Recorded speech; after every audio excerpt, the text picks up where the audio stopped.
जर तुमचं मन एक ॲथलीट असतं तर ते प्रेशरसाठी तयार असतं का? कारण कॉम्पिटिशनच्या दिवशी ॲथलीट अचानक स्ट्रॉंग होत नाही, तो त्याच्या रोजच्या सरावातनं तयार होत असतं. पण आपल्या मनाचं काय? स्ट्रेस आला, अपयश आलं, कुठल्याही प्रकारचं क्रिटिसिझम आलं की आपली अपेक्षा असते की मनाने शांत राहावं.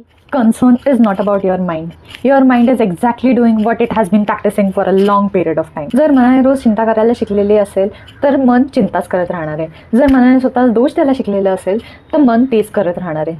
म्हणूनच इथे समर्थ रामदास स्वामी म्हणतात, मना श्रेष्ठ धारिष्ठ जीवी धरावे. That is holding on to courage and strength.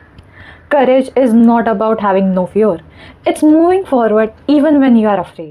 Mental strength म्हणजेच कधी न घाबरणारं मन, कधीच न हरणारं मन असं नाही आहे. तर प्रत्येक वेळेला स्वतःला पुन्हा पुन्हा उभं करू शकणारं मन म्हणजेच मेंटल स्ट्रेंथ. म्हणूनच आजच्यासाठी प्रश्न आहे की तुम्ही तुमच्या मनाला यापुढे कुठल्या प्रकारचा सराव करून देणार आहात. If you like today's video, follow for more.